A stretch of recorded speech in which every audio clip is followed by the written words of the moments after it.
এবার সিদ্ধান্ত আপনার। আল্লাহ থেকে পাক পবিত্র তওবা করে চোখের পানি দিয়ে হবেন, না কবরে গিয়ে জাহান্নামের জ্বলে ফ্রেশ হবেন, নাকি সেই কিয়ামত পর্যন্ত আযাব গজব ভোগ করে তারপরে যাবেন? আমরা কি আযাব গজব ভোগ করে যেতে চাই, না মুক্তি পেতে চাই?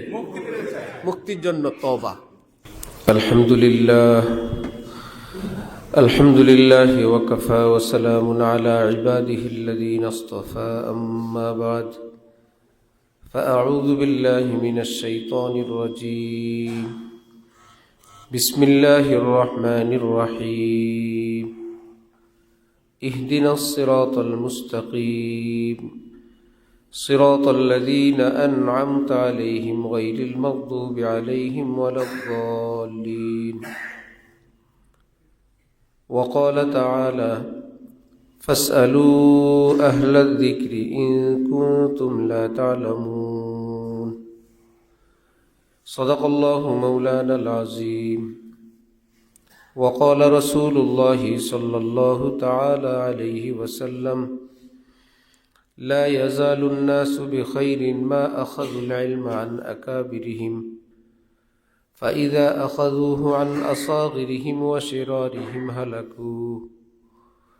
وقال رسول الله صلى الله تعالى عليه وسلم: من كان آخر كلامه لا إله إلا الله ليس لها حجاب دون الله حتى تخلص إليه، أو كما قال النبي عليه الصلاة والسلام. উপস্থিত হযরত উলামায়ে কেরাম, বিভিন্ন বয়সের শ্রেণী পেশার দিন দরদি মুসলমান ভাইরা, আমি কোরআনে পাক থেকে দুই জায়গা থেকে অংশ বিশেষ তেলাওয়াত করলাম।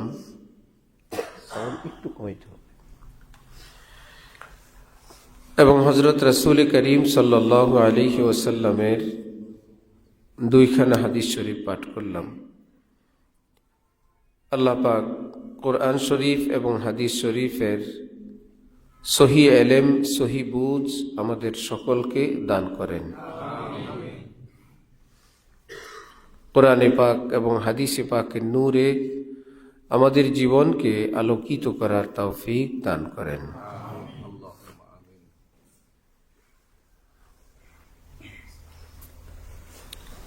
হযরত রাসূল করিম সাল্লাল্লাহু আলাইহি ওয়াসাল্লাম ইরশাদ করেন,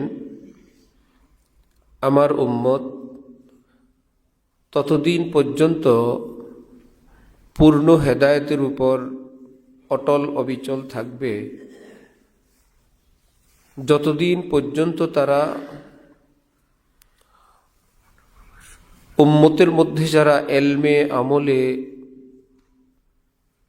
শ্রেষ্ঠ হবেন, বড় হবেন, তাদের ব্যাখ্যা বিশ্লেষণের আলোকে যতদিন চলবে ততদিন তারা হেদায়েতের উপর অটল অবিচল থাকবে। যখন থেকে তারা শ্রেষ্ঠ মনীষী, শ্রেষ্ঠ ব্যক্তিবর্গ, তাদের চোখে ইসলামকে না দেখে নিজেরা দেখতে আরম্ভ করবে, নিজের চোখে নিজেরা ব্যাখ্যা করতে শুরু করবে, অথবা বড়দের বিপরীতে ছোটদের ব্যাখ্যাকে প্রাধান্য দেবে। নবীজি বলেন, হালাকু, সেদিন থেকে আমার উম্মত ধ্বংস হয়ে যাবে। একটি চিরসত্য কথা, বই পুস্তক যদি ছাত্র নিজেই বুঝে তাহলে তো শিক্ষকের প্রয়োজন নেই। বই পুস্তক, এটা গাইড আছে, এটার অনুবাদ আছে, ব্যাখ্যা গ্রন্থ আছে, তারপরেও সেটা যত ভালো মানের শিক্ষকের নিকট পড়বে তত যোগ্য ছাত্র হবে। শিক্ষক বাদ দিয়ে পড়বে, কোনো জায়গায় ভালো করবে তো কোনো জায়গায় ভয়ঙ্কর অ্যাক্সিডেন্ট করবে। আল্লাহ পাক রব্বুল আলামিন সূরা ফাতিহা আমাদের জন্য তিনি নাজিল করলেন। সমস্ত প্রশংসা আল্লাহ পাকের জন্য। মূলত কি এটা আমরা নিজেরা ঠিক করলাম না আল্লাহ ঠিক করে দিলেন? আর রহমান আর রহিম আমাদের কথা না আল্লাহর কথা? মালিক ইয়াউমিদ্দিন ইয়্যাকা না'বুদু, আমরা কেবল আপনারই ইবাদত করি। এই কথা তো আমরা লিখি নেই, আল্লাহ বললেন, আল্লাহ নাজিল করলেন। আল্লাহ কাকে কি বলেন? আল্লাহ কেন বলেন আমরা কেবল আপনারই ইবাদত করি? আল্লাহ পাকের নিকট কিভাবে আবেদন করতে হবে সেটা সবটা রেডি করে আমাদেরকে বললেন, এটা পড়ে আমাকে শোনাও। তোমরা চাইতে পারবা না, ভুল করবা।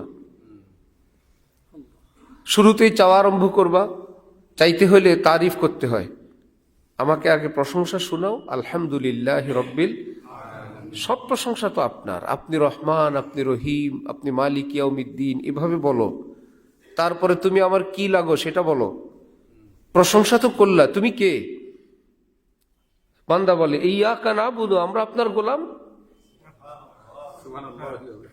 আপনার কাছে চাইবো না তো কার কাছে চাইবো?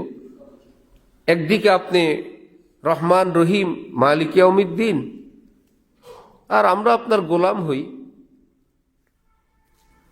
গোলামের কাজ মালিকের কাজ করা, খাওয়া পরা পোশাক যা লাগে মালিক যা দেন সেটা নেওয়া।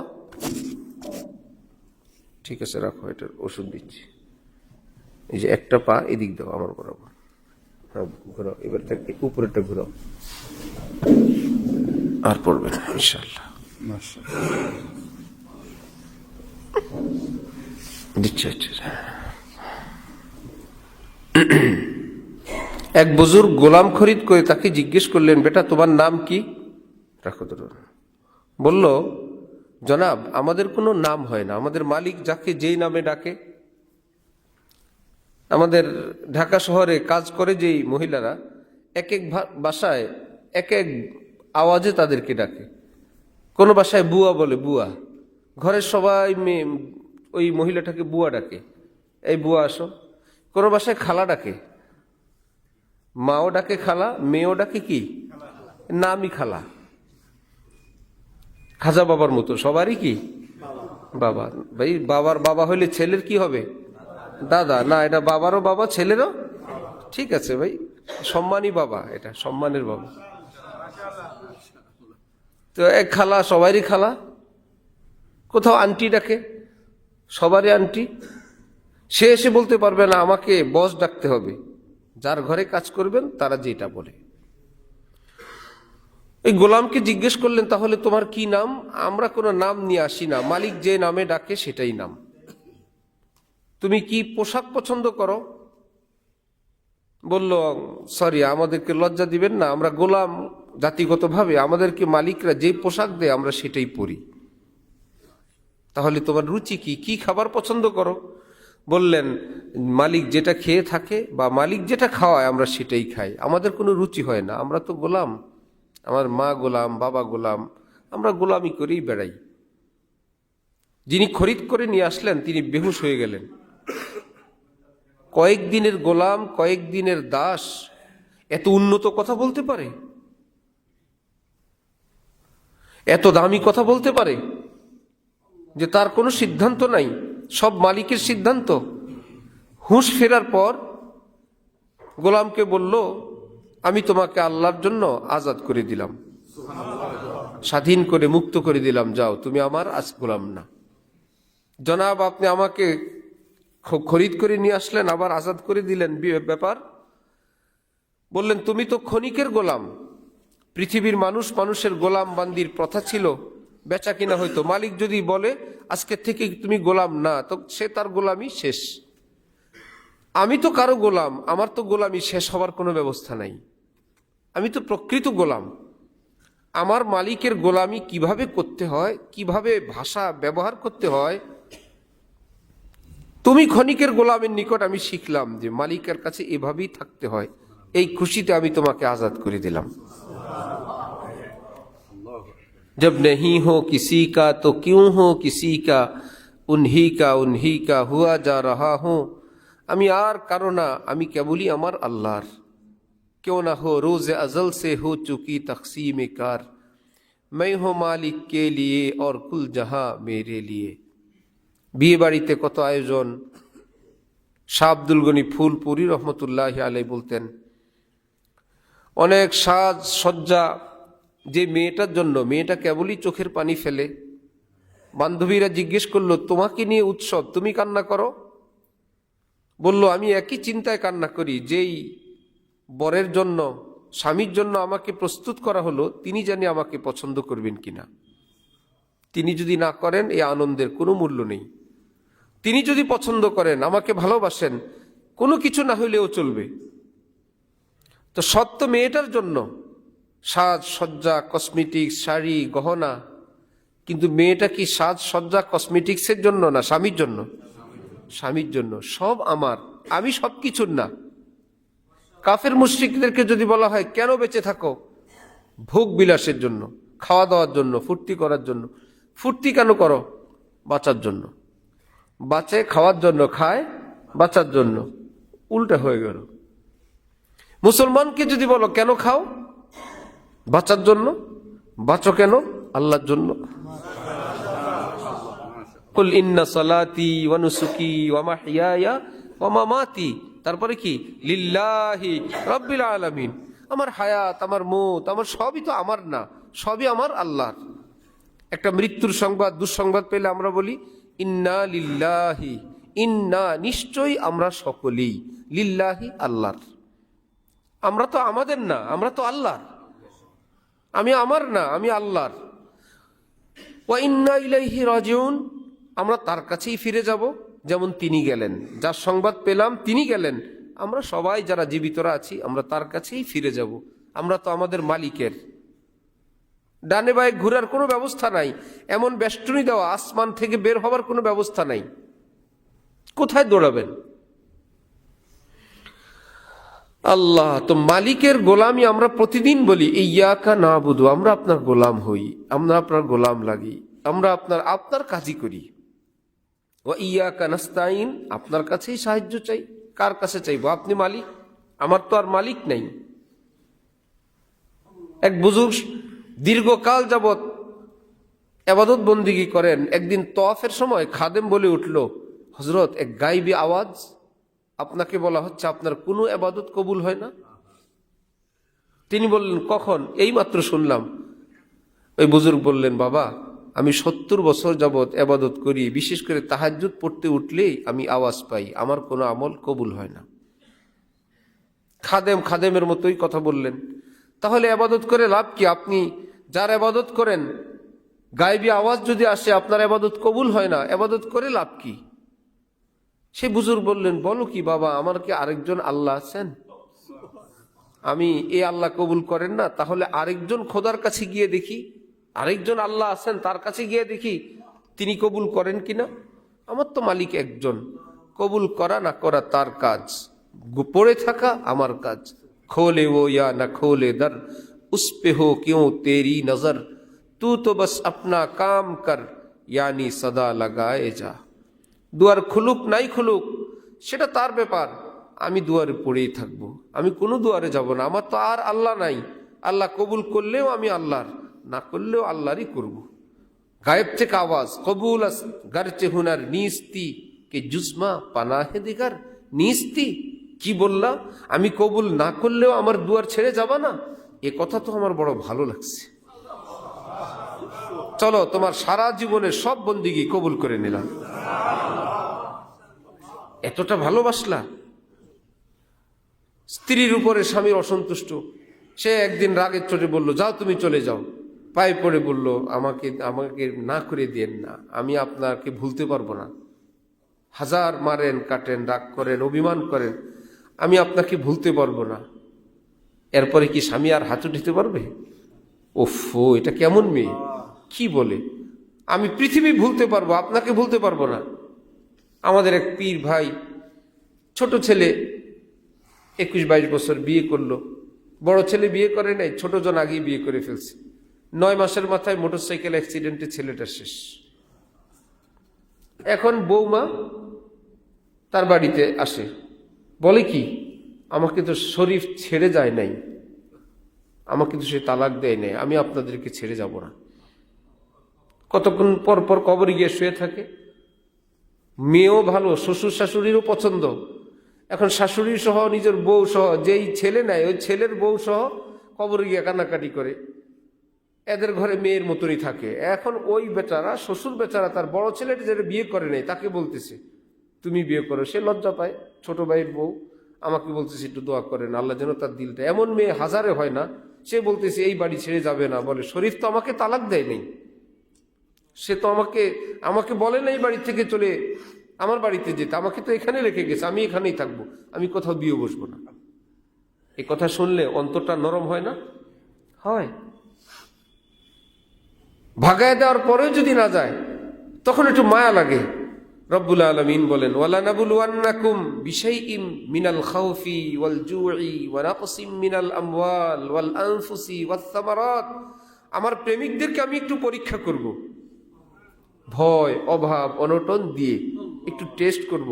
যদি বলেন না আপনি যাই করেন না করেন আপনাকে ছেড়ে যাব না, আপনাকে ছেড়ে যাব না। কোথায় যাব আল্লাহ, আমার তো আর কেউ নাই।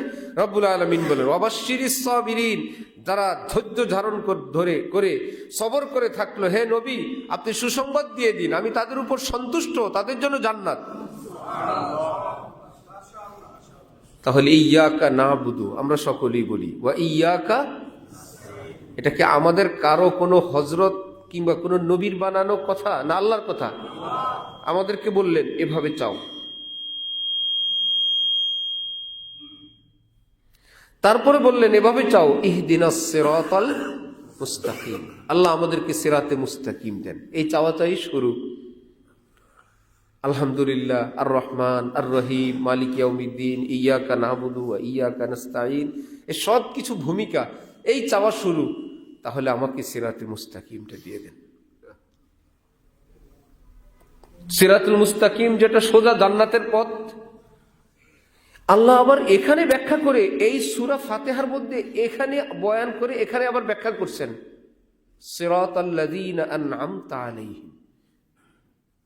আল্লাহ আমাদেরকে সিরাতে মুস্তাকিম দেন, অর্থাৎ এটা কোরআন শরীফের ব্যাখ্যা, একদম আয়াতের অর্থ। আল্লাহ আপনি আসমানি নিয়ামত, ঐশী নিয়ামত যাদেরকে দিলেন ওই মানুষদের পথে আমাকে রাখেন। সিরাতুল মুস্তাকিমের ব্যাখ্যা কে করতেছেন? আল্লাহ। সিরাতুল মুস্তাকিম কাকে বলে? আসমানি এলেম প্রাপ্ত মানুষদের পথকে কি বলে? তাহলে কোরআন হাদিসের পথের নাম না কোরআন হাদিস যাদের কাছে আছে তাদের পথের নাম? একটু বেশ কম। একটা হলো কোরআন হাদিসের পথের নাম সিরাতে মুস্তাকিম, তাইলে হয়তো সিরাতাল কুরআনি ওয়াল হাদিস, ইহদিনাস সিরাতাল মুস্তাকিম সিরাতাল কুরআনি ওয়াল হাদিস, সিরাতাল কুরআনি ওয়াস সুন্নাহ। আল্লাহ আমাদেরকে সিরাতে মুস্তাকিম দেন, অর্থাৎ কোরআন সুন্নাহর পথ দেন।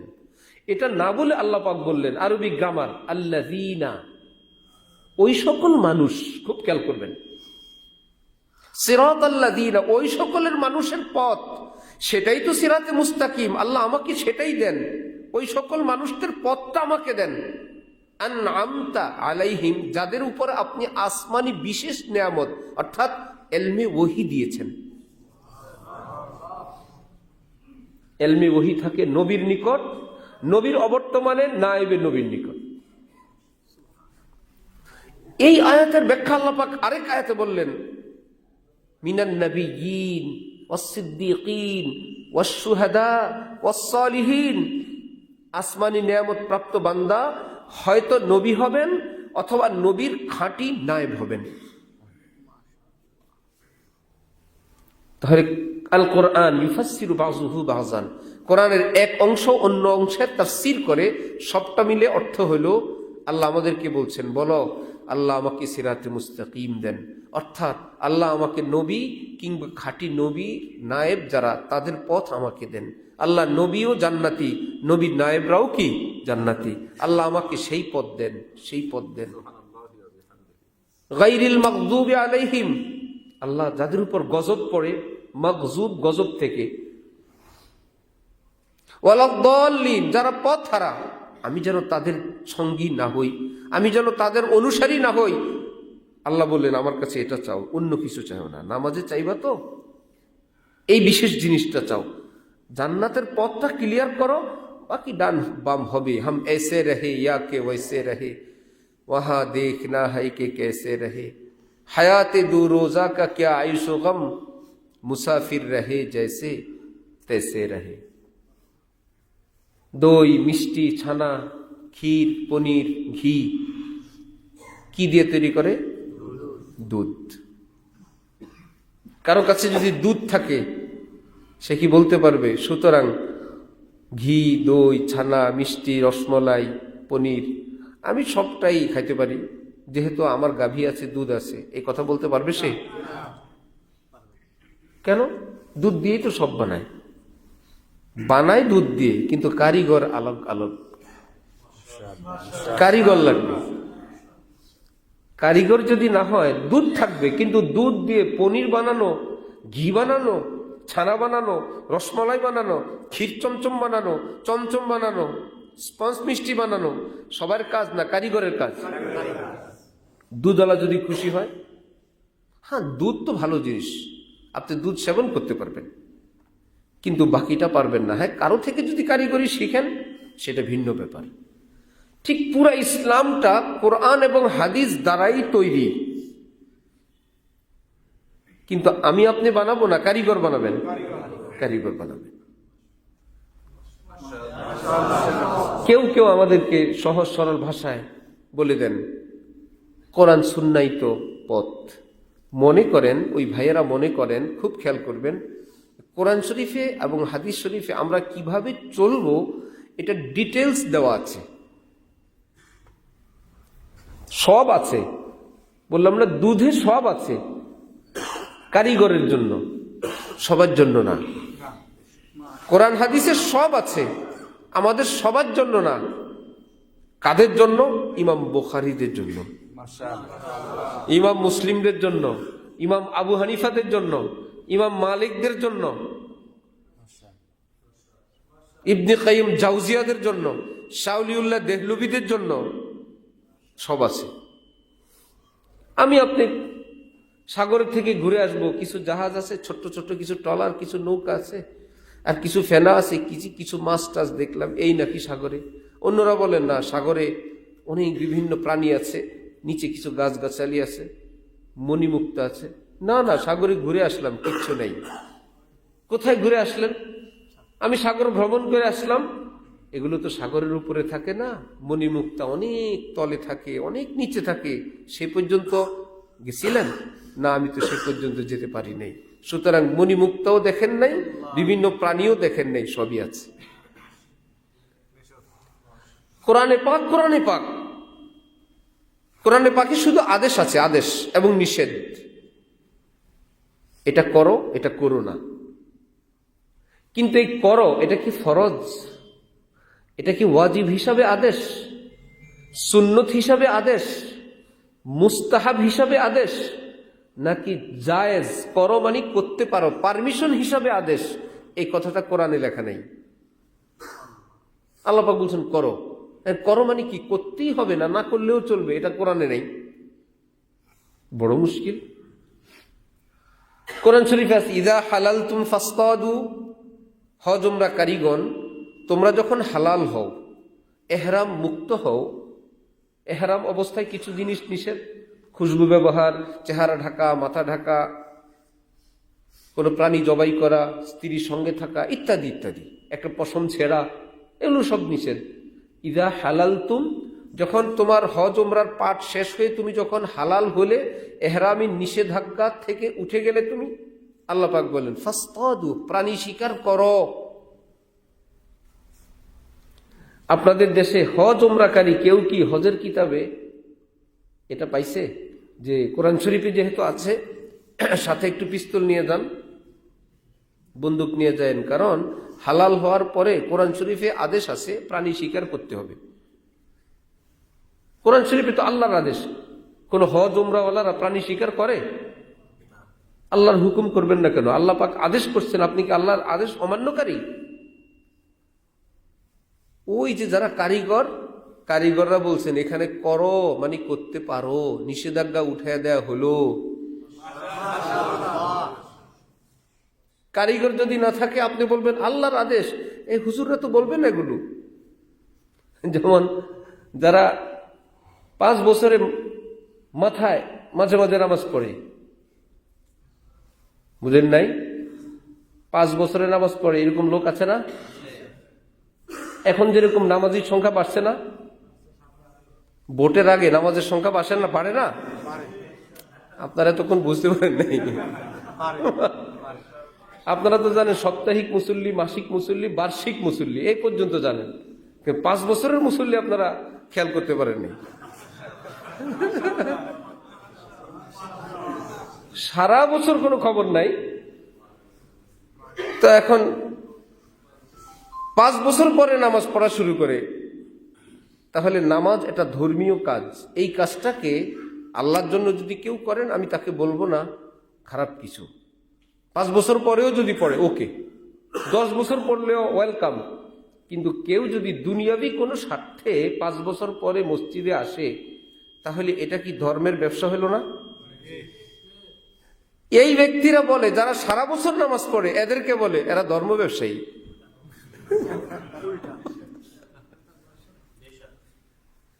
যে 5 বছর পরে মসজিদে আসে, সে যারা নামাজি অল টাইম আলেম ওলামা, তারা হলো কি ধর্ম ব্যবসায়ী। উনি কখনো ধর্ম নিয়ে কোনো ব্যবসা করে না, শুধু মাজার শরীফ থেকে নির্বাচনী কাজ শুরু করে,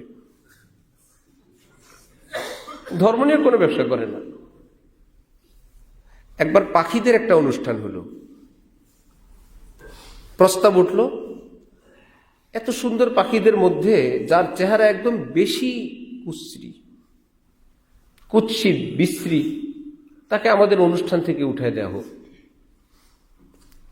পেঁচা ঠিক করলো মনে মনে আমার ব্যাপারে এই প্রস্তাব আসবে।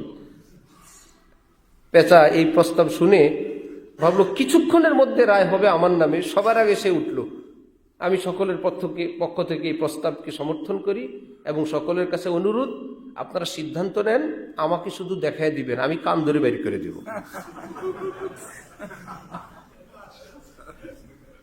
যার ব্যাপারে আসতো যে সেই হলো কি কুৎসিত চেহারা, সে এখন লিডারগিরি করে, আমাকে শুধু দেখাবেন। যার ব্যাপারে আসতো ধর্ম ব্যবসা করে, তারাই বলে ধর্ম ব্যবসা ঠিক না। সুতরাং মানুষ অন্যদিকে তাকায়, কারণ উনি তো বক্তাই, এখন উনি ছাড়া আর কে আছে? বড় মুশকিল। এটা বেদানার নাম কি? আনারের নাম কি? বেদানা। ভিতরে নাকি কোনো দানাই নেই, একটা দানাও ভিতরে নেই, নাম হলো বেদানা। আল্লাহু আকবার। কোত্থেকে আমরা হঠাৎ চলে গেছি ওইদিকে বলেন তো? হ্যাঁ, স্বীকার করো। ওই যে বললাম হুজুররা সব বলে না, হুজুররা ধর্ম ব্যবসায়ী। হজের কিতাব সব লিখছে, আল্লাহ পাকের আদেশ, যখন তোমরা হজ কিংবা উমরায় এহরাম মুক্ত হও, তখন তোমরা প্রাণী পাখি শিকার করো। আল্লাহ পাক বলেন করো, নবী বলেন, উম্মত বলেন করতে পারো। এই পণ্ডিত যদি না থাকে যাওয়ার সময় ছুরি নিয়ে যাওয়া লাগবে না? ওলামায়ে কেরাম বললেন যাওয়া লাগবে না, এটা হইল নিষেধাজ্ঞা তুলে নিছেন, এখন তুমি এটা করতে পারো, করতে হবে না। তাহলে এই পারমিশনটা আল্লাহ পাকের ফরজ, ওয়াজিব, সুন্নত, মুস্তাহাব না হালাল? হালাল। কেউ কোরআন শরীফ হাদিস শরীফ থেকে কি দেখাইতে পারবে নামাজ ভঙ্গের কারণগুলো, অথবা কোন কোন কারণে সহু সেজদা ওয়াজিব হয়? আছে। দুধের ভিতরে আছে পনির, সব কারিগর বের করতে পারবে না।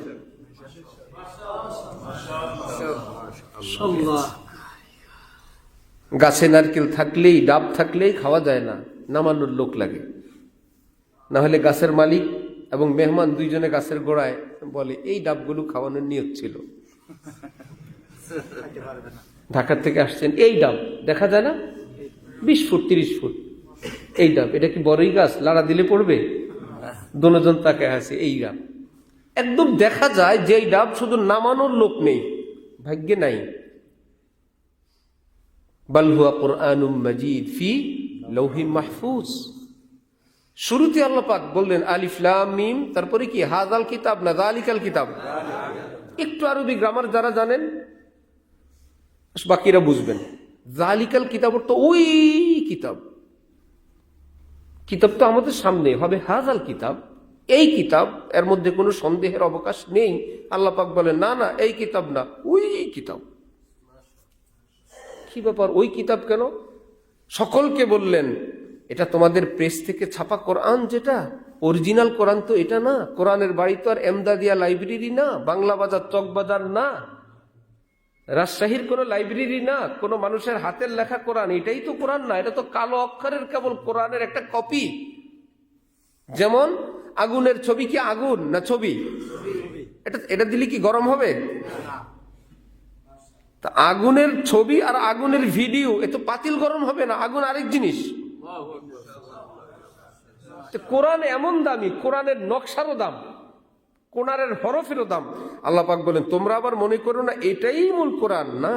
যালিকাল কিতাব, কোরআন আমার আরশে অরিজিনাল কপি। আরশে কোরআনের বাড়ি, বাল হুয়া কুরআনুম মাজিদ ফি লাউহিম মাহফুজ, লৌহে মাহফুজে। 20 ফুট উপরের ডাব পাড়ার লোক নাই, খাওয়া কপালে নাই, লৌহে মাহফুজের থেকে কোরআন নামে তারপরে খাবেন?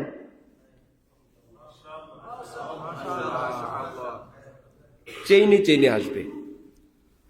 ওখান থেকে নবীজি, নবীজির থেকে সাহাবী, সাহাবীর থেকে তাবি, তাবির থেকে তাবি।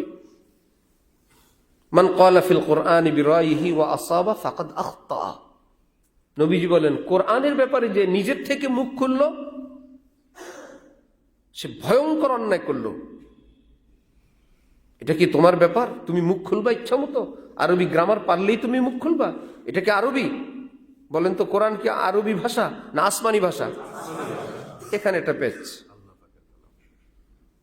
কোরআনকে পৃথিবীর কোন ভাষায় তো উচ্চারণ করা জায়েজ নাই, আরব দেশের স্থানীয় ভাষায়ও পড়া জায়েজ নেই। আরবিরা আন্তারে বলে এন্তা, ইয়াকুলু বলি ইয়াগুল, ভাই স্থানীয় ভাষা, আমাদের দেশের ভাষা। তাদের ভাষায় তো এলাও, একদম মিশরীয় শুদ্ধ ভাষা। জিমকে যেটা যা সেটা গা, মসজিদ তাহলে মসজিদ, জামিয়া আজহার আল্লাহ বলে গামা, গামিয়া আজহার। আমি ভাবছি একদম মূর্খরা বলে এটা। এয়ারলাইন্সে যখন উঠলাম, মিশর এয়ারলাইন্সে যে ঘোষণা হয় ওটা কি অশুদ্ধ ভাষায়, আঞ্চলিক ভাষায় না স্পেশাল ভাষায়? দেখলাম ওখানে আমাদেরকে আরবিতে ঘোষণা দিচ্ছে ইউরগা মিনকুম লিআজলি সালামাতিকুম, লিআজলি সালামাতিকুম ইউরজা মিনকুম, সেটাকে তার গ গ বলে ইউরগা মিনকুম লিআজলি সালামাতিকুম। তখন ভাবলাম এটা তাদের একদম সাহিত্যপূর্ণ ভাষা, আরবি ভাষা। এভাবে কি কোরআন শরীফ পড়া জায়েজ না হারাম? নবীজির উপর যখন আয়াত নাজিল হলো ইকরা, নবীজি কি শুরু করছিলেন? ইকরা। তিনি বললেন মা আনা বিকারিইন, মা আনা বিকারিইন। যেই ব্যক্তি বলতে পারেন তার বাকশক্তি কি বন্ধ না ওপেন? বুঝাই তো যায়। তিনি বলতেছেন মা আনা বিকারিইন। জিবরিল বলেন ইকরা, নবী বলেন মা আনা বিকারিইন, মুঝসে পড়া नहीं जाता। জিবরিল তুমি যে শব্দটা বলো ওটা তো আমার মুখে আসছে না। এত কথা যদি পারেন ওটা না আসার কি, ছোট্টটা বাচ্চাও তো পারবে। ইকরা বললে ইকরা শুরু করবে। মুফাসসিরিনগণ বলেন মা আনা বিকারিইন এটা আরবি ভাষা, ইকরা এটা কোরআনের ভাষা। কোরআনে আর আরবিতে আকাশ পাতাল বেশ কম। আরব দেশের আরবি পড়লে হরফে হরফে 10 নাকি? আরব দেশের পত্রিকা পড়লে,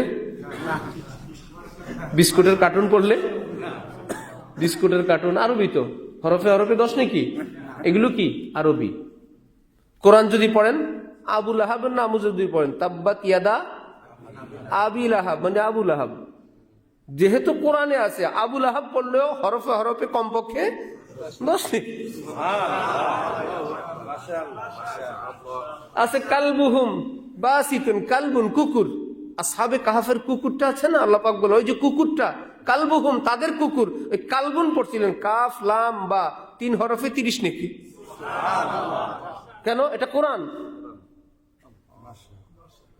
তো নবীজি বলেন মা আনা বিকারিইন, জিবরিল তুমি যেটা বলো ওটা আমার মুখে আসে না, কারণ কোরআন এত ভারী, এক শব্দ কখনো নাজিল হইতো। নবীজি বলেন এত মোটা আসমান, জমিন থেকে আসমান পর্যন্ত ফাঁকাটা যত বড়, আসমান মোটা ওই পরিমাণ, এতটা মোটা। ওই আসমান এক শব্দের ভারে চিরচির চিরচির শুরু হইতো, যেন এখন ভেঙে পড়বে। কোরআনের এক শব্দের ওজন আসমান সহ্য করতে পারছে না। এবার জিবরিল আমিন দেখলেন আল্লাহ পাকের সঙ্গে অনলাইনে যোগাযোগ করে, আগে থেকে তো সব রেডি, যে এভাবে কোরআন উনি ধারণ করার জন্য আরো কিছু পাওয়ার ট্রান্সফার করতে হবে। আল্লাহ পাকের পক্ষ থেকে আনা পাওয়ার জিবরিল আমিন নবীজিকে ধরলেন জড়ায়। নবীজি বলেন জিবরিল তো জিবরিল, আমার দম বের হওয়ার অবস্থা, আমি ভাবছি আমি শেষ। এবার যখন কোরআনকে বলার এবং উচ্চারণ করার পাওয়ার সাপ্লাই জিবরিল আমিন আল্লাহর পক্ষ থেকে করলেন, এবার নবীজি পড়া আরম্ভ করলেন ইকরা বিসমি রাব্বিকাল্লাযী খালাক।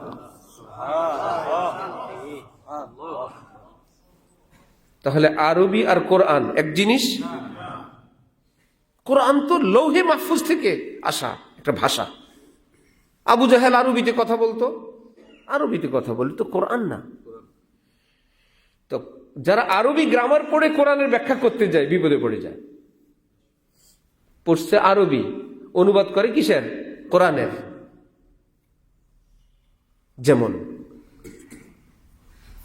আল্লাহ পাক বলেন ইন্না আরাদনাল আমানাতা আলাস সামাওয়াতি ওয়াল আরদি ওয়াল জিবাল ফাআবাইনা আন ইয়াহমিলনাহা ওয়া আশফাকনা মিনহা ওয়া হামালাহাল ইনসান। এই কোরআন, এই আমানত আসমান জমিন পাহাড় পর্বত সকলকে দিলাম, ফাআবাইনা আন ইয়াহমিলনাহা, সকলে অস্বীকৃতি জানালো এবং ভয় পাইলো, আমরা এত বড় কোরআন নিতে পারবো না। এভারেস্ট বলে আমি পারবো না, হিমালয় বলে সরি আমি পারবো না, আসমান জমিন আমি পারবো না। পিচ্ছি পিচ্ছি মানুষ, হামালাহাল ইনসান, আল্লাহ আমাকে দেন আমাকে দেন আমি পারবো। যাই করুক মানুষ, কি কোনো অন্যায় অপরাধ করলো এখানে? আল্লাহ পাক বললেন ইন্নাহু কানা যালুমান জাহুলা, এগুলো জালেমের দল, জাহেলের দল, ভয়ঙ্কর জালেম, ভয়ঙ্কর জাহেল। আশ্চর্য কথা, আল্লাহ কেউ নিল না, আমরা নিলাম। আপনি আমাদেরকে বলবেন ভেরি গুড, মানুষ খুব ভালো, এটা বলবেন না? আলেম ওলামারা বলেন সেটাই তো বলছে। আল্লাহ তো ভেরি গুড বললেন, কোথায় ভেরি গুড বললেন? বললেন জালুম জাহুল। জালেম অর্থ যত বড় জালেম, জলুম অর্থ এর চাইতে ভয়ঙ্কর জালেম। জালেম অর্থ জালেম, জলুম অর্থ কি? ছোট জালেম না আরো বড় জালেম? আল্লাহ পাক বলেন জলুম জাহুল, মূর্খ জলুম, বড় মুশকিল। আলেমরা বলেন আল্লাহ পাক অনেক প্রশংসা করছেন এখানে। বলেন তো, আমরা দেখি বদনাম, ওই যে শব্দের অর্থ যদি ধরেন বদনাম, আর কারিগরের কাছে গেলে কি বলবে? প্রশংসা। হযরত ইউনুস আলাইহিস সালাম, হযরত ইউনুস নবী, উম্মত কথা শুনে না, ইসলাম গ্রহণ করে না, ওনার হুকুম মানে না, একদম রাগ করে উনি রওনা হয়েছেন নদীর দিকে। আল্লাহ পাক বলেন কি কোরআন শরীফে? ফাযান্না আল্লান নাকদির আলাইহি। ফাযান্না কোরআনে যখন আপনি অনুবাদ করবেন আরবি অনুযায়ী, ইউনুস নবী ধারণা করলেন আল্লান নাকদির আলাইহি, আমি আল্লাহ কখনো তাকে ধরতে সক্ষম হব না।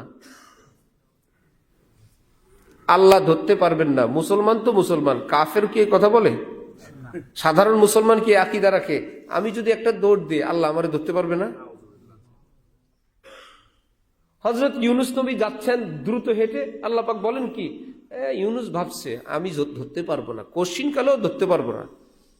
যে অনুবাদ অনুযায়ী তর্জমা করবে শব্দের অর্থ অনুযায়ী বেঈমান হয়ে যাবে, একটু সামনে আগাইলে কাফের হয়ে যেতে পারে। কোরআনে মুখ খোলা নিষেধ। কেন নিষেধ শুনবেন? আপনার কোনো ছোট ছেলে, আপনি গেস্ট রুমে বসা, সে এসে একটু পরে আপনার পায়ের নিচে পাপুস দিল, এ বাবা তোমার ঠান্ডা, তুমি খালি পায়ে বসে আছো। একটু পরে বললো বাবা কয়টা বাজে, তোমার ওষুধ খেতে হবে না, এই যে ওষুধ খাও। একটু পরে আপনাকে কানটুপি দিলে শীত লাগে, তুমি মাফলার পরো, যাওয়ার সময় কপালে 2টা চুমে দিয়ে গেল। পাশে একজন মেহমান বসা, আপনি মেহমানকে বললেন ওর কার্যকলাপ দেখে, এটা আমার পাগলা ছেলে। পাগলা, পাগলা অর্থ কি? ভালো কিছু না পাগল? এইবার ওই মেহমান যারা শব্দের অর্থ অনুযায়ী কোরআনের অনুবাদ করেন, ওই রকম এক মেহমান এখানে বসে বসে বলে কি ওই বাচ্চার বাবাকে, ওফো এত সুন্দর একটা ছেলে, পাগলা, পাবনা পাগলা হসপিটালে আমার পরিচিত ভালো ডাক্তার আছে। কেন?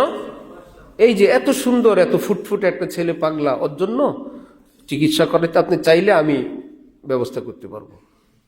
কেন ভাই? এই যে আপনি বললেন পাগলা, পাগল বললেন, তো বাবা কি ছেলের চিকিৎসা করাবে না মেহমানের?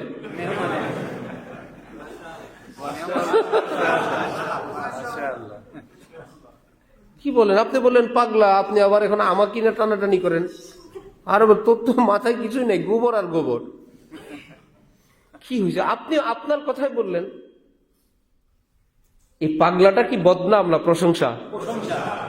এটা আবার কেমন প্রশংসা? এটা আরবি ভাষায় বলে, বুঝতে হবে, পণ্ডিতগিরি করলে হবে না। কি বলে? মাদাহ বা সুরতে দম, শব্দ হইল বদনামের, আসলে হইল প্রশংসা। শব্দ হইল বদনাম, উদ্দেশ্য কি? যদি এইরকম প্রশংসা কেউ কারো করে, এটা হলো 1 ঘন্টা 10 ঘন্টা মিলে প্রশংসা করলে যত প্রশংসা, বদনাম করে যদি প্রশংসা করে, এটা হলো তার চাইতে আরো পাওয়ারফুল। যে প্রশংসা করে কত প্রশংসা করব, ঘন্টা ঘন্টায় এত প্রশংসা করতে পারবো না। বদনামের শব্দ দিয়ে প্রশংসা পাগলা যদি বলে, তাহলে এটা হলো আরো অনেক প্রশংসা। এটা যদি বুঝেন, মানব জাতি যখন কোরআন নিছিল, আল্লাহ বলেন জালেমের দল, জাহেলের দল, এটা কি বদনাম ছিল না প্রশংসা ছিল? এইবার বুঝেন। আপনি আপনার স্ত্রীকে বললেন তুমি বহুত দুষ্ট, স্ত্রী বাপের বাড়ি গিয়ে কান্দে, আজ যাবো না হিসাবে, এত খাওয়ায় এত লয়, আমি নাকি দুষ্ট। সবাই পিড়াবে না জুতা দিয়ে যে এটা কি তোর দুষ্ট বলছে? এ তো তোকে ভালোবাসছে। হ্যাঁ ভালোবাসছে, আমার বলছে আমি দুষ্ট। এটা কি দুষ্ট না প্রশংসা? এটা যদি বুঝেন, সেটাও বুঝবেন। আল্লাহ বলেন মানুষগুলো বহুত দুষ্ট, মানে আদরের চোটে। গালিয়া ভি তেরে মুখ সে लगती है मुझको क्या भाली।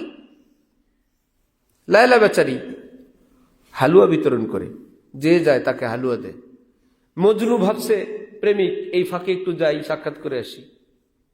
সিরিয়ালে দাঁড়াইলে এক ধাক্কা দিয়ে দিছে। সবাই বলে কিরে মজনু, হালুয়া দিলে দেখ না দিলে নাই, এক্সট্রা যে বকশিস দিল সেটা কি? ধাক্কা দিল কেন? বলে আমাদের দুইজনেরটা আমরা বুঝি। হ্যাঁ বুয়া প্রেমিক, তোমার যে লায়লা পছন্দ করে না আজকে বুঝলাম। বুয়া বুয়া দিলই না তোমাকে কিছু। একান্ত বন্ধুদেরকে বলে যে আরে বন্ধু, বিষয় ব্যাপার হলো, এত মানুষের সামনে সে আমাকে টাচ করবে কিভাবে, ধাক্কার ছলনায় আমাকে একটু তার ছোঁয়া দিয়ে দিছে,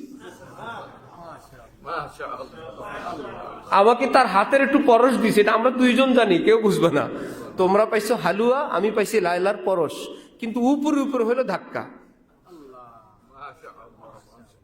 এই ধাক্কা খেয়ে মজনু কি অসন্তুষ্ট না খুশি? এত সহজ না কোরআন।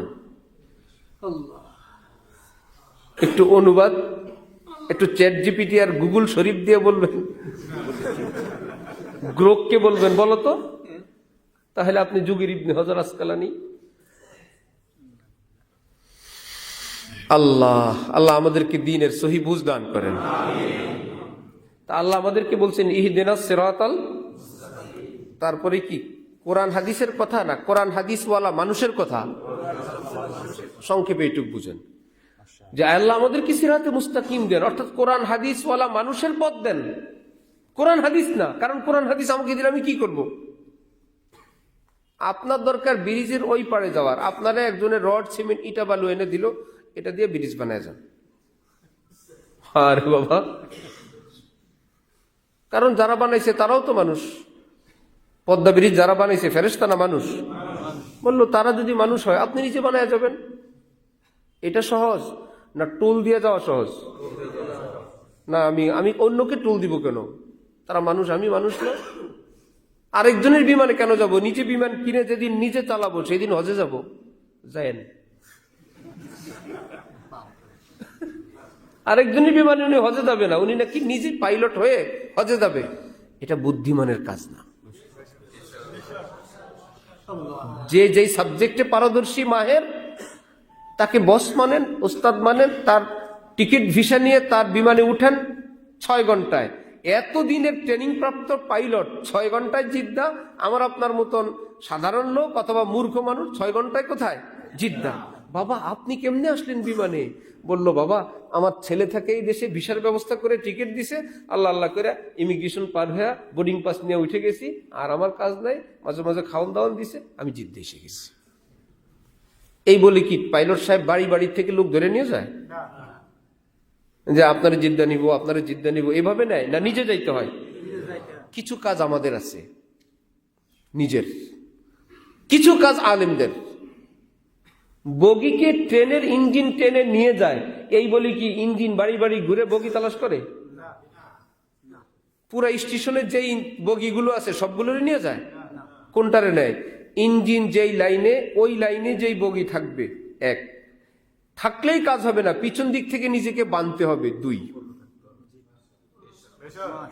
লাইনে উঠো, সম্পর্ক করো।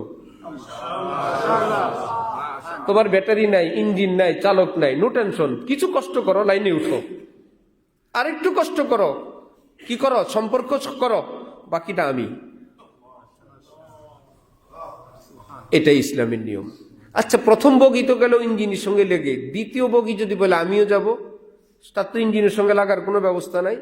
তারে বলা হবে কি তুমি বগির সঙ্গে বগি বান্ধব? বলে আমিও বগি, সেও বগি। হ্যাঁ, তোমার সামনের বগি বগি না, ওটা ইঞ্জিনের সঙ্গে বান্ধা বগি। লাইনে উঠো, লেজে বাঁধো। এইবার যত বগি জুড়বে, হয়তো first class, second class, third ক্লাসের কোনো বিবেচনা থাকবে, সুযোগ সুবিধা। কিন্তু এই বলি কি এই হবে? ফার্স্ট ক্লাসের প্যাসেঞ্জার ঢাকায়, সেকেন্ড ক্লাস ওয়ালারা গাজীপুর, থার্ড ক্লাস ওয়ালারা এইদিকে, এরকম না, এক জায়গায়। যদি লাইনে উঠে আর বান্ধে, হাদিসে কুদসিতে আল্লাহ পাক বলেন আমার যারা পথ প্রদর্শক রাহবর, শ্রেষ্ঠ ইঞ্জিন হযরতে মুহাম্মদুর রাসূলুল্লাহ সাল্লাল্লাহু আলাইহি। তার সঙ্গে বাধা কোন ইঞ্জিন বগিগুলো বলেন তো? সাহাবায়ে কেরাম। তাদের সঙ্গে বাধা কারা? তাবিন, তাবিনের সঙ্গে তাবে তাবিন। 3টা বলে বললেন এই মূল গ্রুপের সঙ্গে নিজেকে জোড়ো, ইসলামের সঠিক পথে আসো, হালাল হারাম মেনে রাস্তায় উঠো, আলেম ওলামাদের নির্দেশন অনুযায়ী চলো। আলেমরা যেই জান্নাতে, তুমিও সেই জান্নাতে। যারা আপনাকে আমাকে বলে ইঞ্জিনের সঙ্গে কেন বানবো, নিজে চালান আপনি আর আপনার ছেলে মিল্লা বগি ঠেলতে ঠেলতে যান ঢাকার দিকে, যদ্দূর যাইতে পারেন। অথবা বলে রাস্তায় উঠবো কেন, বগি থাকলে তো হয়। রাস্তায় উঠে নাই, বগি বানছি ইঞ্জিনের সঙ্গে, টান দিলে ব্রিজের সঙ্গে গাছের সঙ্গে বাড়ি খেয়ে শেষ। অনেক কাজ। যাই হোক, কোরআনের ব্যাখ্যা নিজের থেকে করা যায় না, হাদিসের ব্যাখ্যাও করা যায় না। আছে সব, ডাব গাছে আছে, খাওয়া কপালে নাই। পুকুরে মাছ আছে, খাওয়া কপালে নাই, জেলে নাই। আরো মজার খবর, আপনাদের দেশে আছে কিনা জানি না, খেজুরের গাছের রস খাওয়া আমাদের দেশে বন্ধ হয়ে গেছে। কি ব্যাপার? গাছে কি রস নাই? গাছি নাই, গাছি নেই। আমার এক চাচা গাছির সঙ্গে রাগ করে বলে এত বছর দেখছি, কি হয়েছে পারি না, পরে গাছ কাটা শুরু করছে, গাছটা মারা গেছে।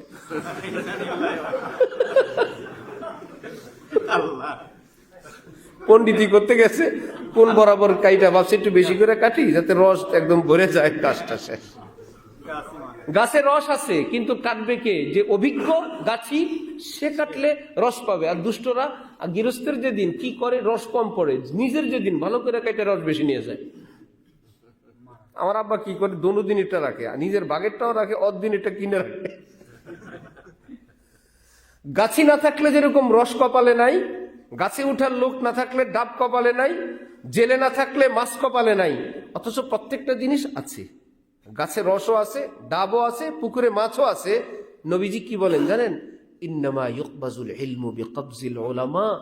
কোরআন শরীফ জায়গায় আছে, হাদিস শরীফ জায়গায় আছে, কিন্তু এটার মর্মবাণী উদ্ধার করার যোগ্য আলেম তখন থাকবে না। তাহলে বুঝতে হবে এলেম ছুটিতে চলে গেছে। যে যাকে জিজ্ঞেস করে কিচ্ছু জানে না, পরে ফতোয়া দেয় কেমনে, মনে হয় জায়েজ, নতুন ফতোয়া সিস্টেম। এটা করা ঠিক না। বলে আমি তো 1 2 3 বউকে বলে ফেলছি। বলে আপনি কি স্বাভাবিক অবস্থায় বলছেন? না, রাগের সময়। রাগের সময় তো মাথা ঠিক থাকে না। তাহলে সুতরাং মাথা ঠিক না থাকলে তো পাগল, পাগলের কোনো মাসালা নাই, যান তওবাতিল্লাহ করে আল্লাহ আল্লাহ করেন, কারণ সে তো কিছু জানে না। এক সাধকের কাছে এলাকার লোকেরা একটা তাল নিয়ে গেছে, যেই সাধক তাল দেখে নাই এলাকার লোকও তাল দেখে নাই।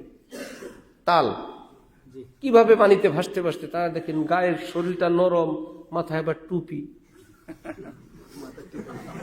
সুন্দর একখান টুপি না, এরকম ফল তো আর দেখি নাই। সাধকের কান্না, তারা সবাই কান্দলো।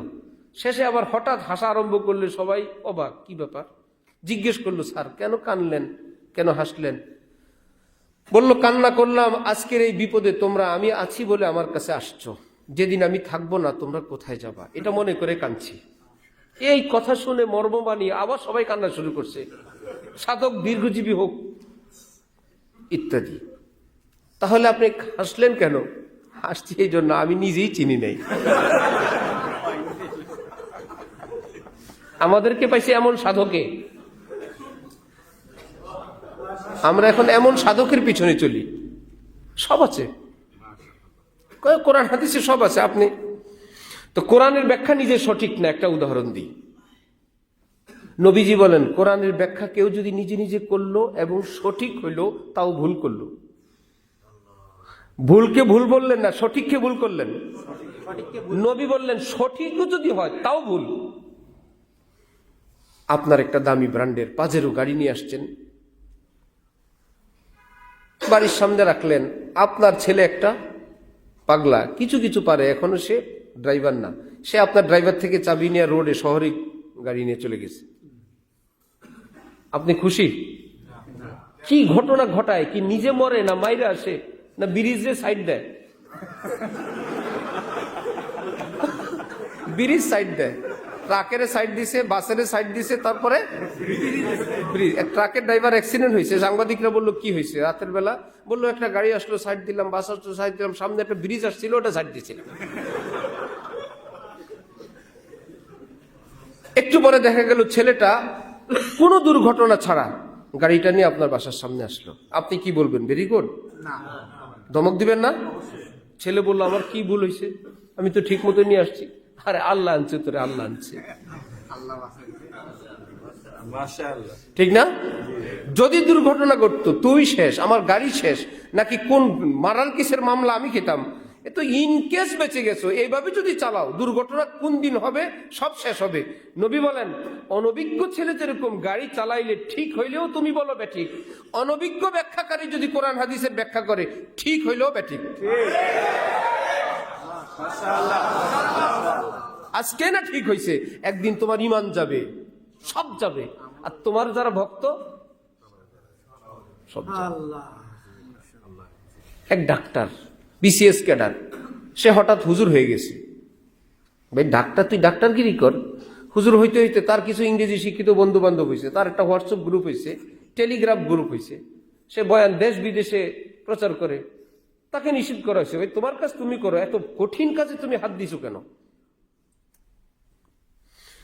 কিছুদিন পর, বর্তমানে আমার কাছে বয়স আছে, একদম সঙ্গে আছে, হইতে হইতে হইতে হইতে হঠাৎ, কারণ সবটার অ্যাকশন সবাই সইতে পারে না। যেমন আল্লাহ আল্লাহ জিকির, এটা মহিলাদের করা নিষেধ। বেশিক্ষণ এই জিকির নেই, হ্যাঁ কিছু করতে পারবে কোনো মহিলা মানুষ, এক আলেম নিষেধ করছে, নিষেধ করার পর আরো বলে আল্লাহ জিকির আমি করব না। বাস জিকির করার পর বাড়ির থেকে দৌড়ে বের হয়ে গেছে, কাপড় চোপড় ছিটতে ছিটতে। কারণ আল্লাহ এটা ইসমে জালাল, আল্লাহ পাকের জালালি নাম, এটা সবাই সহ্য করতে পারবে না। মহিলাদের জিকির সুবহানাল্লাহ, আলহামদুলিল্লাহ, লা ইলাহা ইল্লাল্লাহ, দুরূদ শরীফ। তালাকের অধিকার নারীকে দিয়েছেন আল্লাহ? কার হাতে? কেন? সমান অধিকার, 1 মাস তোমার হাতে 1 মাস আমার হাতে। যেই মাসে ওনার হাতে যাবে ৩-৩০-৯০টা তালাক দিবে। আর বলবে না এগুলো এমনি, সত্যি সত্যি দেই নাই, এমনি। আল্লাহ বলে আমি বুঝেছি নেই, ওনাদের কাছে দেই নাই। এরকম কত রাগ পুরুষের উঠে, কামড়ায় হজম করে থাকে যে না, মুখ খোলা যাবে না। আল্লাহ বুঝে শুনে দেন যে কাকে কোথায় দিতে হবে। অনেকে বলে মক্কা মদিনা যদি আমাদের দেশে হইতো, মক্কা মদিনা যদি কি হইতো, বিশ্ব ইস্তেমার পরে সেখানে মহামারীর মতন অবস্থা। তারেক রহমান আসবে 300 ফিটে, বললো যে সব পরিষ্কার কর, না হলে আজাব গজব শুরু হয়ে যাব, পলিথিন দিয়ে আর প্যাকেট দিয়ে। এটা যদি 6 মাস ওখানে থাকে, বিশ্ব ইস্তেমা যদি সারা বছর থাকে, যেই পরিবেশ আর যেই স্বেচ্ছেতে মাটি কাদা বৃষ্টির দেশ, উপায় আছে কোনো? আল্লাহ বলে কোন দেশে দিব, আগে আমি জায়গা ঠিক করি, পাহাড় টাহাড় পাথর দিয়ে সাজায় দিলাম, সূর্যটাকে বললাম এই বরাবর এমন কি বলে ওভেন চালাইবা, যেটা ফেলবো ফিনিশ, শুটকি। কোনো মহামারী নেই, কোনো কিচ্ছু নেই, কারণ ভাত ফেলবেন, রুটি ফেলবেন, তরকারি ফেলবেন, এমন ভাবে শুকায় শেষ। কুত্তা মরলে আমাদের দেশে কিরায় ধরে, ওই দেশে কিরায় ধরার টাইম নেই, এমন হিট, কুত্তা শুটকি হয়ে গেছে। তাহলে আল্লাহ পাক যাকে যেটা দেন, না বুঝে দেন না বুঝেই দেন, বুঝেই দেন। কোরআনের ব্যাখ্যা, হাদিসের ব্যাখ্যা আমরা কি করব? আমরা অনুসারী, আমরা ডাক্তারের কি পেশেন্ট, তিনি ডাক্তার, ওকে। আমরা ইঞ্জিনিয়ারের ক্লায়েন্ট, তিনি ইঞ্জিনিয়ার। এখানে সয়েল টেস্ট, এত সুন্দর মাটি, ফজরের পর মশওয়ারা করলাম, ঠিক না? ওয়াসাবির হুমফিল আমর, তোমাদের কাজকর্মে মশওয়ারা করো কোরআন অনুযায়ী। নামাজের পরে সব নামাজিরা, ইমাম সব সহ, আমি এখানে বাড়ি করতে চাই, আপনার খেয়াল কি? সয়েল টেস্ট কি পাইলিং করা লাগবে? না ইনশাল্লাহ। আপনি? না ইনশাল্লাহ। এভাবে বাড়ি হয়? কেন? এরা কি খারাপ মানুষ? এরা খারাপ মানুষ না। এইটা ইঞ্জিনিয়ারের কাজ। সে সয়েল টেস্ট করে করে করে করে তারপরে সিদ্ধান্ত দিবে 6 তলা পর্যন্ত এই, বেশি হইলে এই, এত ফিট নিচে পাইলিং করতে হবে। এটা সে পড়ছে, এটা তার কাছে যাওয়া লাগবে। আশ্চর্য কথা। সুতরাং যে আলেম ওলামারা কোরআন নিয়ে, হাদিস নিয়ে, মুফতি শফি সাহেব, শেখুল ইসলাম তকি উসমানী সাহেবের বাবা, কেমন? উনি লিখছেন তাফসিরে মারিফুল কোরআন, বাংলা অনুবাদ আছে মুহিউদ্দিন খান সাহেবের ইসলাম ফাউন্ডেশন থেকে। তফসির লিখে পাশ দিয়ে কি লিখছেন জানেন? বড় একটা অংশ প্রতি পৃষ্ঠার, ভাই আজ বয়ানুল কোরআন, এটা আমার তফসির না, বয়ানুল কোরআন থেকে আমি আনলাম ভাই, আমি তফসির আমি করি নেই, তোমরা খুঁজে পাবা না, আমি খুঁজে এনে দিলাম। তো বয়ানুল কোরআনে যাই, উনি তো আশরাফ আলী থানভী, উনি বিভিন্ন কিতাবের নাম লেখেন। আজ কাবির, এটা আমি না ভাই, তফসিরে কাবির থেকে। আজ খাজেন, তফসিরে খাজেন থেকে। আরে কি মুশকিল, আপনিও তফসির পারেন না? দেখি তো কাবির খাজেনওয়ালা কি বলে। বলে আজ ইবনে কাসির, মিন ইবনে কাসির, ইবনে কাসির থেকে। ভাই আমি তফসির মুখ খুলি নাই, আমি নিজে বলি নাই ভাই, সরি। ইবনে কাসিরওয়ালা দেখি তো, তিনি বলেন একটাও আমার না, হয়তো নবীজির তফসির অথবা সাহাবীর তফসির ব্যতীত আমি কোনো কিছু আমার তফসিরে আনি নাই। সাহাবিকে যদি বলে আচ্ছা আপনারা তো তফসির পারেন ভালো, সাহাবি মানুষ, বলে হ্যাঁ, মাইরি খাওয়ার জন্য কোনো তফসির আমরা করি নাই, এগুলো আমরা সব নবীজির থেকে শুনছি, তারপরে তফসির করছি। নবীজির ব্যাপারে আল্লাহ পাক বলেন কি, মা ইয়ান্তিকু আনিল হাওয়া, নবী নিজে করেন নাই, আমি তার মুখ দিয়ে আমি করাই দিচ্ছি। এই চেইন থাকাতেই তো নতুন কিছু ইসলামে ঢুকাইলে বাদ। বলেন কোন জায়গা থেকে আসছে, সনদ দেন, দিতে পারে না, টুস বেদাত। এটা বয়স 50 হোক আর 60 হোক 70 হোক, চেইনে চেইনে যাবে নবী পর্যন্ত, যাবে সাহাবি পর্যন্ত, তাবি পর্যন্ত, মূল জায়গা পর্যন্ত। চেইন যদি না মিলে ফিনিশ, বয়স যতই হোক। এই পাহারাদারিটা কে করেন? আপনাদের সামনে যদি আমি কোরআনের নামে একটু আরবি পড়ি আর বলি সাদাকাল্লাহুল আযীম, কিছু টের পাবেন? এই বলি কি টের পাওয়ার লোক নাই? অনলাইনে অডিও যাচ্ছে, কিছু আলেম ওলামা এখানে আছে, হুজুর এটা কি বললেন, এটা কোথায় আছে? আছে না? এরকম বলল, আজ হোক আর কাল হোক, ধরা খাইতে হবে। এইরকম কিছু বাহিনী আমাদের দেশে যেরকম ক্যাম্পে ক্যাম্পে আছে, সাদা পোশাকে আইন শৃঙ্খলা বাহিনী আছে, আকাশে চুপচাপ পাহারা দেয়, নদী পথে দেয়, যে যার মতন দেয়, তারা আছে বলে আমরা সুখী সুখী দিন কাটাই।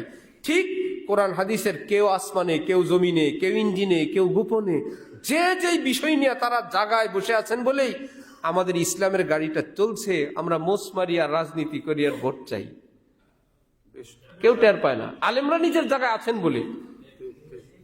আল্লাহ আমাদেরকে তাদের চেনার তৌফিক দান করেন। অনেক লম্বা হয়ে গেছে কথা, সহজ ভাষা। এই হ্যাঁ, ও বুজুর্গ ডাক্তার, ও ফাইন কথা। বুজুর্গ ডাক্তারের বর্তমান বয়স কি অবস্থা জানেন? উনি খোদা দাবি করছে, নিজের ভক্তদের কাছে বয়স দেয়, যে নিজেই খোদার আওয়াজ দেয়, বলে অমুক জি, আমি তোর প্রভু বলছি। জি বলেন, কোনো চিন্তা নাই, জি। হইতে হইতে হইতে হইতে কোথায় চলে গেছে এখন? যে এখন মুসলিম আছে না নাস্তিক হয়ে গেছে? মুশরিক হয়ে নাস্তিক হয়ে শেষ। একদিকে শেষ, আরেকদিকে কিছু অনুসারী আছে, ইংরেজি শিক্ষিত মানুষ, আপনারাই বেশিরভাগ। সেটা হইলো আলেম মানতে চায় না। মিস্টারদের মধ্যে যদি কেউ একটু কিছু একটু জানে, তার পিছে ঘুরে। নিজেদের মধ্যে যদি একটু স্যার হোক, কোনো ছাত্র ভাই হোক, একটু কিছু পারে, তাকে মানতে রেডি, কোনো আলেম মানতে লজ্জা পায়। আরো অ্যাক্সিডেন্ট হয়। এক অন্ধ কারো ঘরের পিছন দিয়ে যাওয়ার সময় ঘরওয়ালাদেরকে ডেকে বলল, ঘরের পিছনে একটা লাইট দিয়ে দেন। ঘরওয়ালার আওয়াজ শুনে বললো, কি খবর উমক আব্দুর রহমান, তুমি লাইট দিয়ে কি করবা? অন্ধ বলে, কি আমার জন্য না, আমি যার হাত ধরে পার হই তার জন্য। আমি যার হাত ধরে পার হই তার জন্য বলছি। সে যদি নিরাপদে যায় দেখে দেখে, আমি তার হাত ধরে ধরে আমি নিরাপদে পার হব। আমার উস্তাদ যদি আছাড় খায়, আমি শেষ। তাহলে সে আলোটা আমাদের কাছে না আলেমদের কাছে? আমরা যাব আলেমদের পিছনে। এবার আলেমদের মধ্যে 19, 20, 18, 19, 20, 17, 18, 19, 20, 16, 17, 18, 19, 20 হইতে পারে না? আপনি যান, যার সঙ্গে ভালো লাগে। 15, 16, 17, 18, 19, 20 হাগলি নোয়াখালী না? হ্যাঁ, ঠিক আছে। এক বাবার পিপাসা লাগছে, এসে বলল, আমাকে কিছু পান করাও, আমার ভীষণ তৃষ্ণা। ছেলেরা দৌড়, পানি হাতের কাছে, আরেকজনের শরবত, আরেকজনের ডাব, আরেকজনের দুধ, যে যার মতন করে নিয়ে আসলো। আরেকটা ছেলে ছিল, বেচারা কিছু পায় না, বাবার গলা ভিজানো দরকার, বাবার অবস্থা খারাপ, কাছে ছিল ড্রেন থেকে একটু পানি নিয়ে আসছে। আরে বাবা বাচ্চুক মিয়া, তোমরা ইন্নারিল্লাহ বলো। বাবা ছেলেদেরকে বল, তোমরা যারা দুধ, পানি, শরবত, ডাব খাওয়াইতে চাও, সবই তো হালাল, কিন্তু হালালের মধ্যে এত ইখতিলাফ কেন? তোমরা সবাই একমত হইয়া আমি কি খাবো নিয়ে আসো, আপাতত আমি ড্রেনেরটা খাই। বুঝছেন? তোমরা একমত হইয়া নিয়ে আসো, তারপর আমি কোনটা খাবো? ড্রেনেরটা সেবন শুরু করি। তোমরা যতদিন এক না হবা, আমি দুধও খাবো না, পানিও খাবো না, ডাবও খাবো না, শরবতও খাবো না। এটা কি সঠিক হলো? আর আমি হারামটা বাদ দেন, এখান থেকে আপনি যেটা পান করেন করেন, আপনার যেটা ভালো লাগে করেন, কমপক্ষে হারাম থেকে বেঁচে যাবেন। হ্যাঁ, পানি তো আর দুধের ভিটামিন পানিতে নেই, কিন্তু শরবত আর দুধ না, ডাব প্রত্যেকটার ভিন্নতা আছে, কিন্তু এইটুকুন আছে, সবকটা হালাল। রাগ করে আপনি একদম ড্রেনেরটা খাবেন, এটা তো হলো না। সর্বশেষ কথা, মুসলমানদের মুখে শোনা দীর্ঘদিনের একটা কথার জবাব, আলেমরা এক হইলে আমরা আসি। বলছেন না? ভয় পেন না, নির্বাচন না, অন্য কিছু। হ্যাঁ, আমাদের গাড়ি ঘোড়া দেখে সবাই মনে করে, বাবারে কোন দলের থেকে আসছে এটা। আমরা হইলাম বাংলাদেশ মুসলিম দল। বাংলাদেশ কবর পার্টি দল, বাংলাদেশ জান্নাত প্রত্যাশী দল, বাংলাদেশ ক্ষমা প্রার্থী দল। এই পার্টি আমরা, আপনারা একই পার্টি। আমরা হইলাম মুসলিম পার্টি, মানে আমাদের কোনো দল নাই। আমরা মুসলমান কি দিন ইমানে জাগ্রত করি, আমরা দোয়া চাই, দোয়া করি। রাজনীতি সবার ব্যক্তিগত ব্যাপার।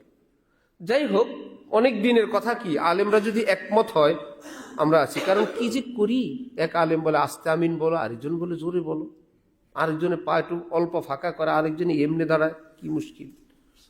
এই জন্য আলেমরা যদি একমত হয় আমরা আছি। অনেক মুসলমান বলে, এরা মনে করে এটা বলে তারা মামলা থেকে পার পায়, অথচ এটা হলো দ্বিতীয় মামলা তার নামে। আগে মামলা হলো ইসলাম না মানার কারণে এক মামলা, না মানার দোষটা আলেমদের উপর চাপানোর কারণে দ্বিতীয় মামলা।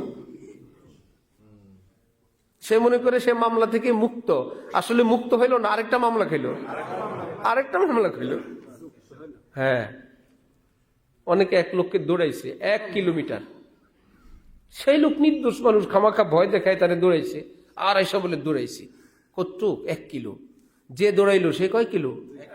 2 কিলো। মিয়া বাড়িতে আসতে হবে না আবার।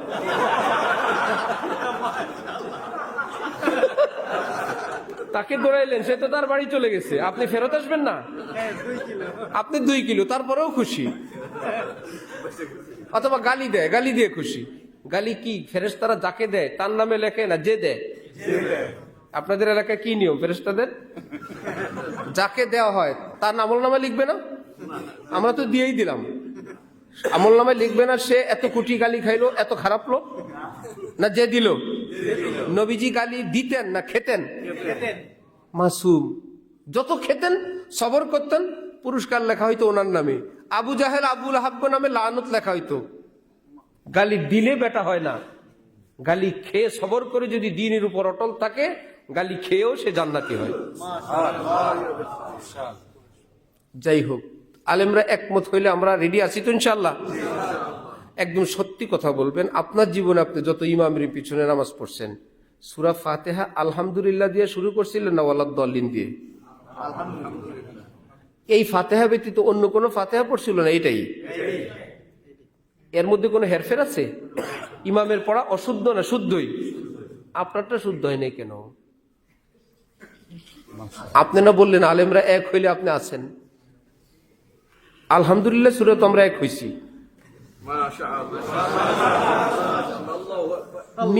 নিজে সহি শুদ্ধ করে নাই, দোষ দিল আলেমের উপর। মামলা কি 1 নম্বর না 2 নম্বর? এক আলেম বলে কি, তার সঙ্গে এক ভক্তের দেখা হইলো, দৌড়ে আসছে, এসে বলে হুজুর এই জীবনে 2 বার আপনারে দেখছি, আজকে প্রথম। মাথা ঠিক নেই, গাও লেগেছে, আজকে দ্বিতীয় বলতে গিয়ে ভুলে বলে, আপনাকে জীবনে 2 বার দেখছি, আজকে কি প্রথম। তাহলে আলহামদুলিল্লাহ সূরার মধ্যে আলেমরা একমত আছে না? ঠিক করে ফেলেন। নামাজ 5 ওয়াক্ত ফরজ, এর মধ্যে কোনো ভিন্নতা আছে? হানাফি, শাফি, মালিকি, হাম্বলি, গায়র মুকাল্লিদ, আহলে হাদিস আছে কিছু? কয় ওয়াক্ত ফরজ? আমিন আস্তে বলারটা পড়েন, জোরে বলারটা পড়েন, কিয়ামতের নামাজি হিসেবে উঠতে পারবেন। আপনি নামাজির কাতারে উঠবেন। এখন নামাজি পড়েন না, আবার বলেন আলেমদের দোষ। টুপি কোনটা পরবেন? যেই টুপি পরবেন, যেটার নাম টুপি, ক্যাপ অর্থ টুপি হবে না,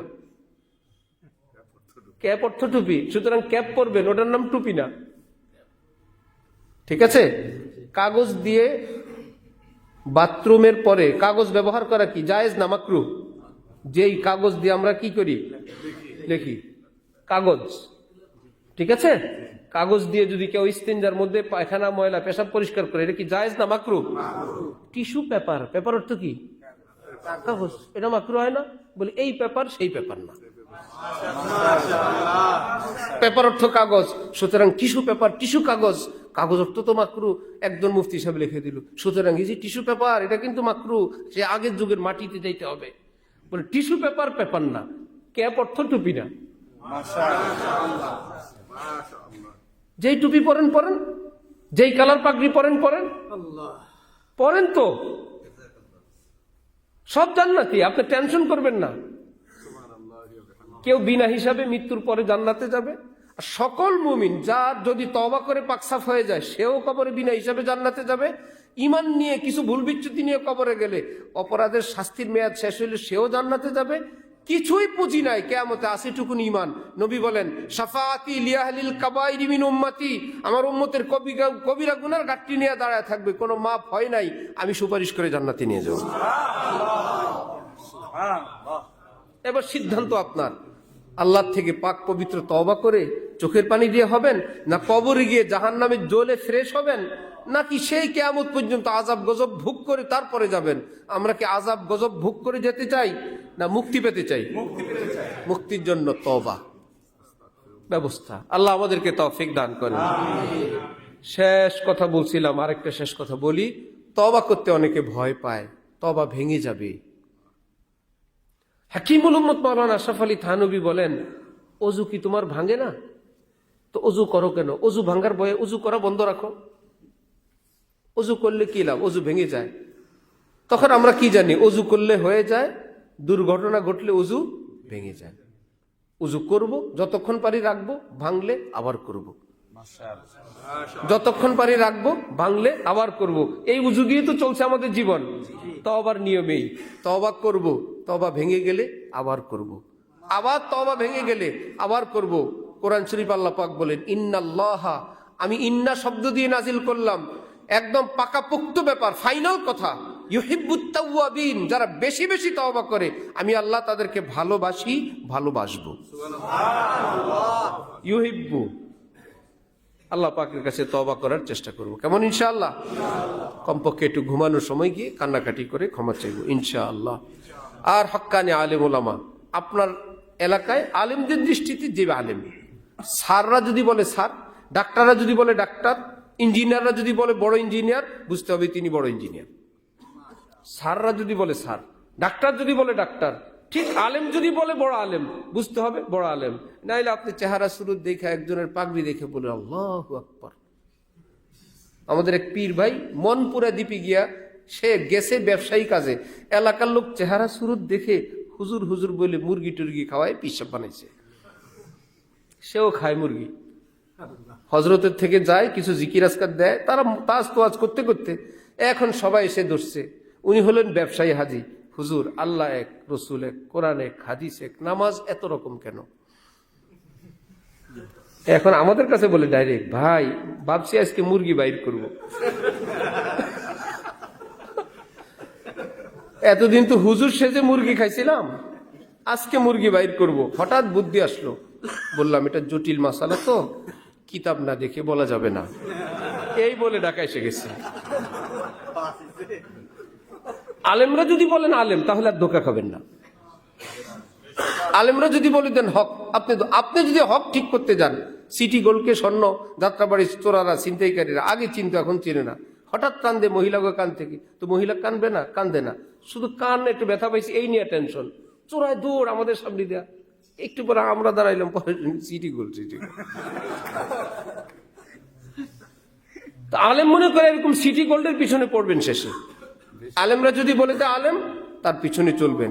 কিন্তু আলেম আপনাকে কাঁধে করে জান্নাতে নিবে না। তুঝকো মুর্শিদ লে চলেগা দোষ পর, ये तेरा रहरो ख्याले खाम है, राह बर तो बस बता देता है राह, राह चलना राह रौ का काम है। পথ প্রদর্শক পথ বাতলাবেন, পথ চলা পথিকের কাজ। ওয়া আখিরু দাওয়ানা আলহামদুলিল্লাহি রাব্বিল আলামিন।